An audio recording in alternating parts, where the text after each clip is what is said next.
My friends, in January 2015, one of the most unbelievable things in speed gaming history took place in the AGDQ backrooms, something which thrilled hundreds of onlookers and received viral, widespread attention. However, the original video documenting this occurrence has since been unlisted, and the events surrounding this situation have become obscure, arcane, and mostly forgotten to time.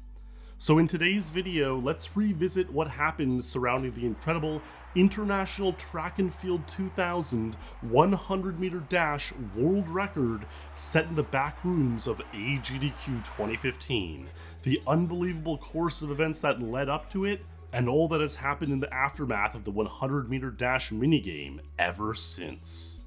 This is the unbelievable true story of Oxwa's 100-meter dash 9.41. My friends, hello and welcome back to the Fireside. Indeed, here we are on a chilly January night. It's about minus 15 Celsius outside, around 5 Fahrenheit. And it's fitting because tonight's story is about something that occurred on another chilly January night 10 years ago in the backrooms of AGDQ 2015. And in order to really fully understand what happened, let's go back and look at the restored clip, now unlisted, but people have archived and saved it, featuring a much younger Goose, myself, and watch what happened then, and I'll meet you back here to tell the whole story. I'm RY Goose, hanging out at AGDQ 2015. I know a lot of you are looking at what you see on screen on the stream, and you're not too pleased about all the excitement and the hype. But I'll tell you, we just saw some pretty hype stuff in there. RE2929 brought this cartridge, International Track and Field 2000, a ton of little mini games. The most prestigious, obviously, 100-meter dash, a straight mashing game, AB, AB, AB. We started it up and we looked up the world record was 9.43 by a Polish fellow on cyberscore.net. We figured with this collection of almost 1,000 of the top console gamers in the world, someone would be able to beat it. We started grinding, it was tough, we got 9.8, 9.7, 9.6. Ari himself got 9.45, pretty close. And a few names were thrown out there of guys who could potentially beat the record. Cosmo tried it, Stivny Bobo tried it, a lot of guys tried it. Oxwas was the one predicted by most people that he would get it. After 24 hours of various people cycling in and out of this room trying to go for this record, this is what happened.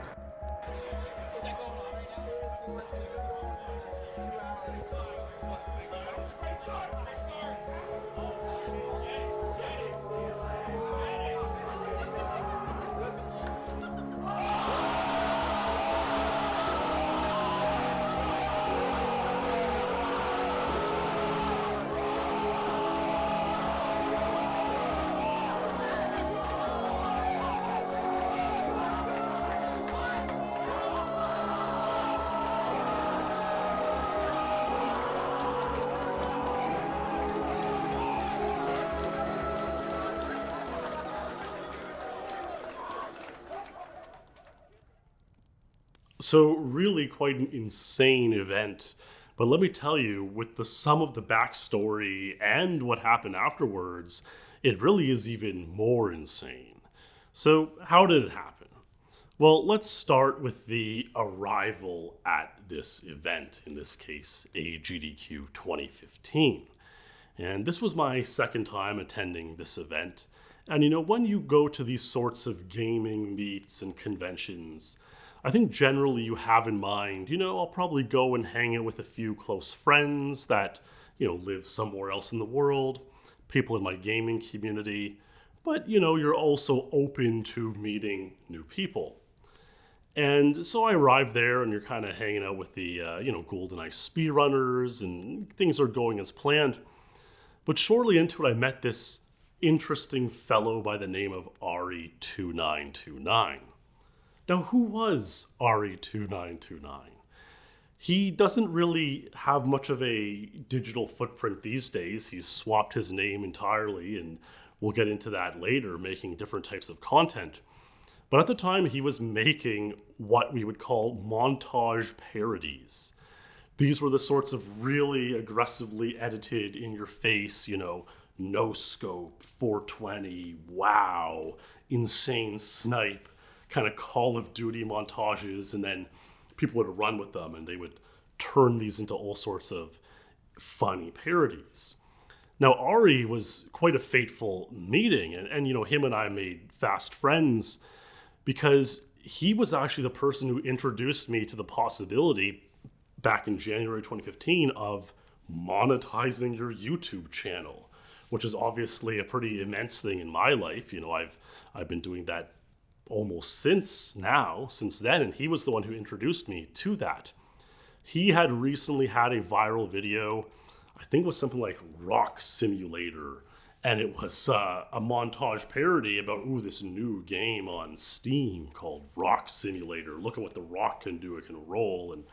And again, I don't even know if that video is still out there in the ether somewhere, because Ari's changed his entire channel and moved on from this kind of content. But he was telling me that video got like 600,000 views and, would have been a minute or two long. So, made him a little bit of change, enough for a lunch or two or maybe a decent dinner. And so it was quite fascinating to hear from this fellow about, the ways you can make content and make some money on the internet. And Ari had this very interesting idea for something he wanted to do at this event. He had a Nintendo 64 cartridge for a game called Track and Field, International Track and Field, in fact, 2000. Somewhat of a rare cartridge. I think it was called Summer Games 2000 in other regions. Basically a game that was trying to be an Olympics game without outright saying it, probably due to licensing and these sorts of things. And of course, Track and Field 2000, you had various track and field games, Olympic-themed games. There were actually a couple. I was just looking at the list of mini games within International Track and Field 2000. And there was like shooting and swimming, but most of them are indeed track and field or what they call athletics in the Olympics. And so it makes sense that, 100-meter dash is really one of the most famous of all Olympic events, quite prestigious. And so it makes sense that's in the game. And Ari had done some sort of research beforehand, and we knew that the world record in this game, in this mini game, was 9.43 seconds. And so it was Ari's idea to let's see if we can beat the record. Surely someone in attendance at this event, of these hundreds, if not thousands of experienced video game players, surely someone can beat this record. Let's give it a go. And it could become a very fun thing to do. And I agreed. This sounded like pretty cool. Let's do it. Now, the way that the event worked back then, I don't know if it still happens this way, is there are these various sorts of rooms kind of behind the scenes, at these gaming events. There's sort of a main stage area where the live stream is taking place, but there's lots of other side rooms and back rooms where things happen.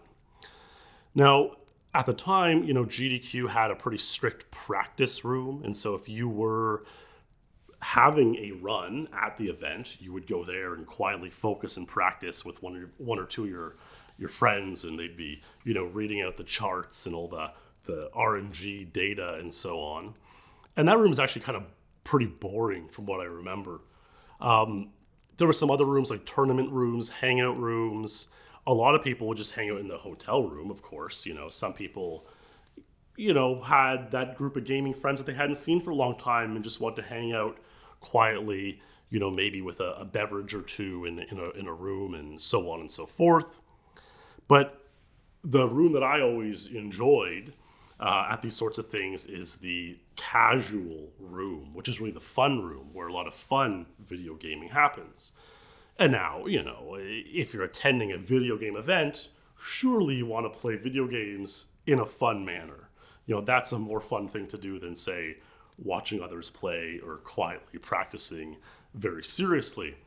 Let's go to the casual room and set something up. And this is where you play, Mario Party and Smash Bros. and these sorts of things. I think a lot of the Smash Bros get moved to the tournament room because they take it kind of a step even more seriously. But the casual room is a good time. And that's where we started setting up this 100-meter dash attempt. And so we had learned that the world record there was 9.43 seconds by a German fellow named Zuiop was his username. And we watched his run a few times and tried to figure out exactly what went into it. But it looked pretty straightforward. The 100-meter dash was just pressing A, B, A, B, A, B alternatively. And so, through the course of 1 or 2 nights, we start playing this, and people are filtering in and out of the casual room, taking note of what happens, and it's kind of like, hey, we're trying to beat this record. And it ended up becoming kind of what we wanted it to become, which was this sort of interesting and entertaining event that people are kind of passing it out of behind the scenes. Now, by the 3rd night, things really reached a fever pitch. Hundreds of people were in there spectating, waiting for someone to match or beat the record. It was kind of insane at this point. We realized people were getting close to 9.43 in the 100-meter dash, but no one could get it and no one could beat it. And it kind of hit us maybe this record is actually really good. Maybe we're not going to beat it. And it kind of upped the stakes to a point where it made it exciting. If you beat it on night 1 after half an hour of playing, big deal. If it seemed like it was way too far out there and it was impossible, that makes it kind of more interesting. But impossible, but maybe doable. We actually had the TASers, the tool-assisted speedrunners, in the back room with a cartridge, task-botting it, trying to figure out how to match 9.43. And they were programming inputs from startup, and they could not even get it done. And it was that was the point where we're thinking holy smokes, is this going to happen or not? This is really crazy. And of course, everyone's kind of throwing around names of people who might be able to achieve such a remarkable thing. And one name that kept getting tossed around was Oxwas, who was a Japanese speedrunner and very prolific in many games. I browsed his speedrun.com profile, and even to this day, it's insane with the amount of speedruns and records he submitted. And, it took a bit of coaxing to get him in there. He's this shy Japanese fellow, didn't speak very much English. But someone reached out to him and said, hey, everyone wants to see you try this game. Come on and give it a go. And I believe by night 4, we had 2 cartridges set up. Someone else happened to have a cartridge of the game. And so we were able to have 2 side-by-side TVs set up. Now, here's where it gets really, really interesting. And this part's never been told before and, almost has been lost to time, but it's true. So with 2 setups, we had one of the feeds was being, video recorded onto someone's laptop with a capture card. And Ari2929 had his camcorder set up, kind of just point at the room, to get a vibe, atmosphere, and record for a big reaction, which he was hoping for. He was the king of montage parodies at that point. He was hoping for a big and epic, mom get the camera type of moment. But because we had 2 sorts of sets of cartridges running, one of them did not have a video feed going. And, it's a N64 classic, 4 players. You could have 4 guys all going and mashing at the same time. So 8 total side-by-side people playing made it really exciting. Any run could be the run. And that's something you see a lot playing single-level speedruns or minigame speedruns. Is any run could be it. It gets very addictive, frankly, to sit in there and watch. And if someone's on the cusp of making it happen. Well, for one reason or another, the cartridge and console that Oxwas was playing on was not the one that had a video recording. It was sort of if you were kind of warming up, go on this one, and then once you're, cusping, move to the one that's being recorded. But, how things work in a chaotic environment, they don't always go as planned. And so Oxwas is playing on this one that's being unrecorded. Now, actually myself, it's a long time to be at an event and hanging out, playing video games. Look, we love them. I'm still talking about them and making content about them to this day. But to be at it for a week straight is a lot. And so I was actually out of the room at this point. I was kind of milling about in the hallway, chatting with some folks about, maybe ordering some dinner or getting out of there for a moment and getting some fresh air outside, or who knows. But I heard this massive roar, and it was unmistakable at that point what had just happened. Someone had achieved the record. And so I kind of went down the hallway and to the left into the casual room and came across the aftermath of what had just happened. And indeed, Ox was somehow managed to mash the buttons and hit 9.41, a new world record in the 100-meter dash. And now here's the part that gets really, really insane and crazy. I was just reviewing some of the remaining footage that exists from this event before sitting down to tell the story. There was a fella in there spectating what was going on. Not a very well-known fella, just kind of a casual viewer, frankly, a stream monster, to pardon the phrase, but a viewer who was interested in what was going on, not really a runner himself. And this was a fella by the name of Krispy. And for whatever reason, Krispy must have just tapped into the universe and felt it. And on that specific run, he pulled out his camera on his phone and recorded, holding it, the television screen that Ox was playing on. And so the only reason we have footage of Oxwa's 9.41 is because this Krispy fella just felt it like in his bones, in his spirit, and manually held and recorded that one attempt where Ox was nailed the run. And that is truly unbelievable. And, it's kind of cute, it's an Olympic themed game, so Ox was playing as a Japanese character. And then the eruption happens, and you can see Ari jump in there with his camcorder and get an up-close shot of Oxwas. And at this point, there had been some money thrown around. It wasn't anything huge. If I recall, $120, $140. People say, oh, if someone gets the record, here's $10, $20 in the console. Just to up the stakes a little bit, kind of typical activity at these sorts of things. And so we see people throwing the $120 at Oxwas and, rubbing on his forehead. And he's kind of meekly sitting there in the aftermath of what he's just done. And that's thrill these hundreds of onlookers who had all been sort of locked in and amazed at what had been unfolding over the past few nights.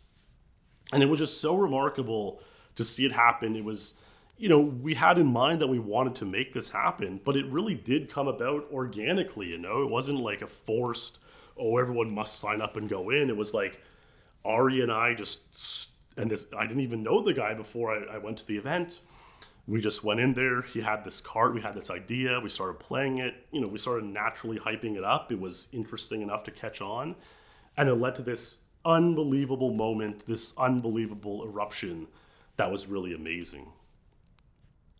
And if memory serves right, I believe Ox was, just went and took the $120 and donated it to the event.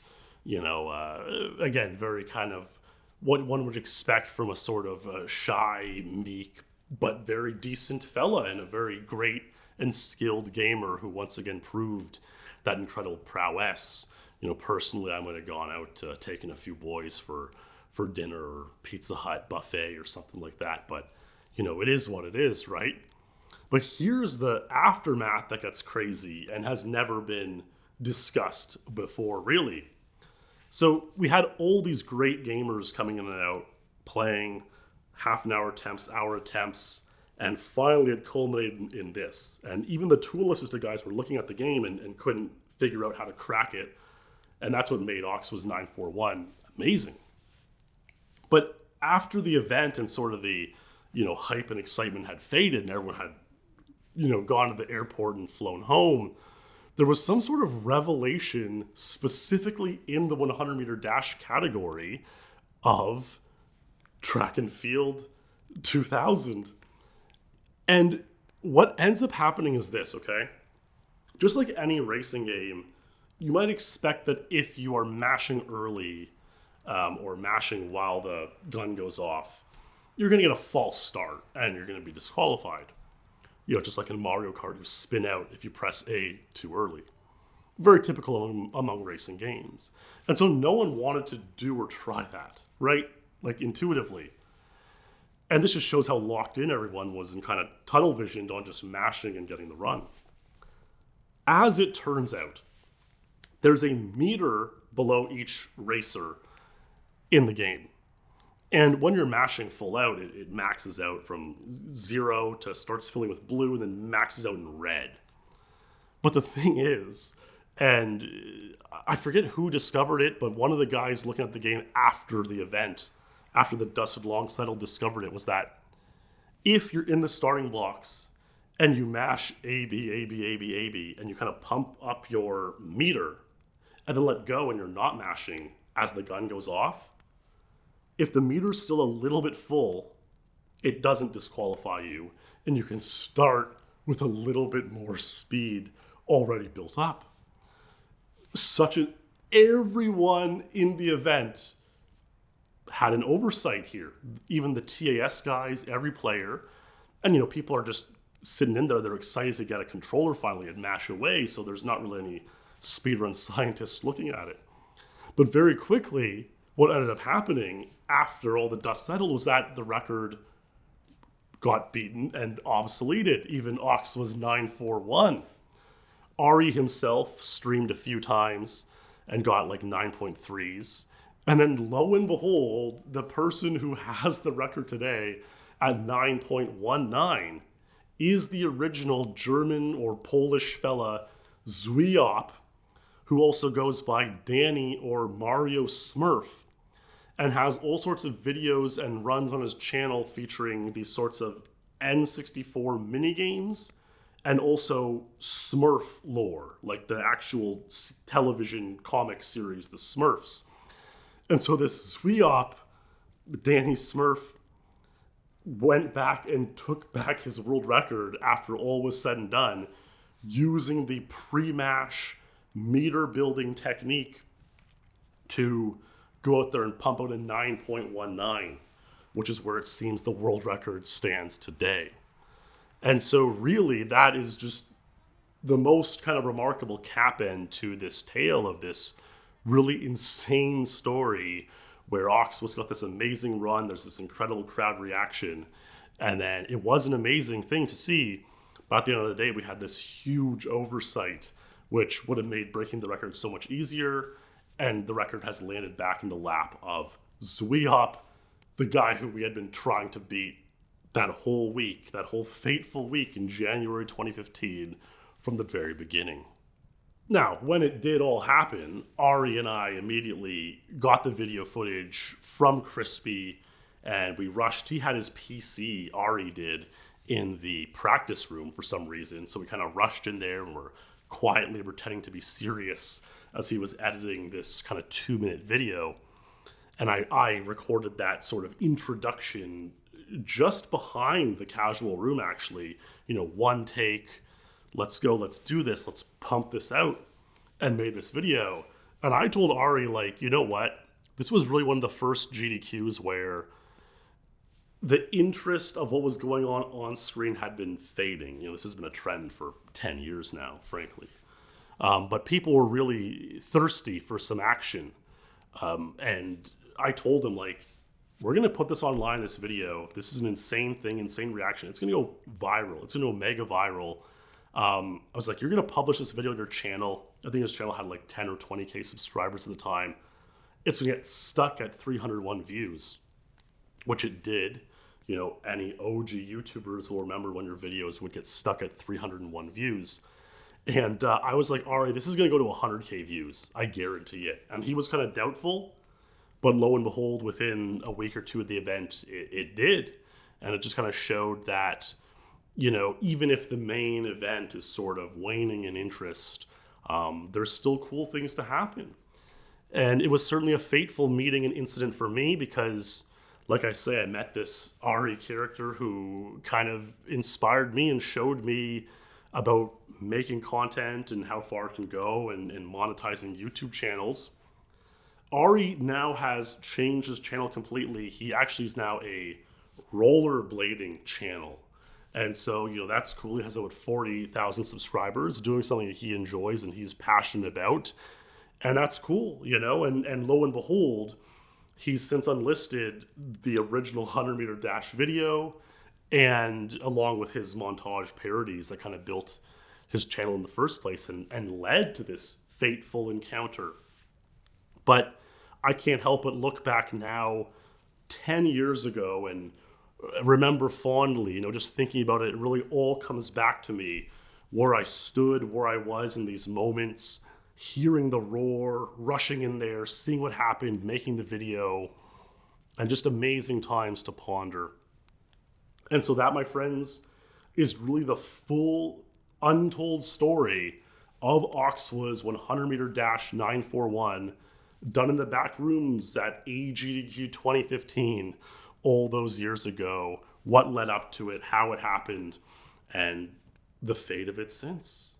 So there you go. I hope you enjoyed watching and listening to this fireside tale once again, my friends. Always a pleasure to regale these stories of speedrunning gaming history. A huge thanks to all of you viewing, especially the Patreons for supporting on Patreon. My friends, stay true, and I'll see you next time by the fireside.